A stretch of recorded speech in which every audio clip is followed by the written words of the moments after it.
High বন্ধুরা, আজকে শনিবার ভোর 4টের সময় উঠে আমি রান্না করেছি। আমার হাজব্যান্ড 5টার ট্রেন ধরে কাজে যায়, কেমন। তা আজকে কি রান্না করেছি শনিবারে?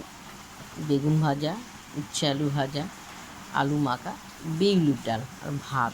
বিউলির ডালে কারা কারা পছন্দ করো তোমরা বলো। হ্যাঁ, আমি বিউলির ডালে জিরে, তেজপাতা, শুকনো লঙ্কা আর হিং হিং দিয়ে আমি ফোড়ন দিয়ে রান্না করেছি। হিঙের গন্ধটা খুবই সুন্দর লাগে। বুঝতে পেরেছ কী রান্না করেছি?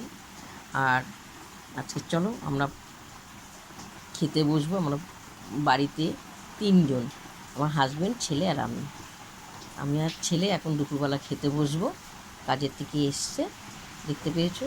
আবার বিকেলবেলা আবার রাত্রের দিকটাই আবার আর একটা আমাদের রান্না করতে হয়। প্রত্যেকটা দিন আমার দুবেলা রান্না করতে হয়, কেমন।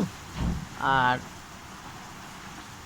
10টা বা 11টার সময় তোমাদের রান্নার রেসিপি করে দেখাতে হয়। যে কোনো একটা আমি রান্নার রেসিপি করে দেখাই, কারণ অত ভোরবেলা তোমাদেরকে আমি রান্নার রেসিপি করে দেখাতে পারবো না, যার জন্য আমি একটা তোমাদের করে দেখাই। চলো এখন খেতে বসবো আমি আর আমার ছেলে। তোমাদের ওখানটা কি বৃষ্টি পড়ছে? আমাদের এখানে কালকের থেকে, শুক্রবার থেকে আজকে শনিবার, সারাটা দিন বৃষ্টি পড়ছে। সারা রাত সারাদিন বৃষ্টি পড়ছে। চলো এখন আমি খেতে বসবো।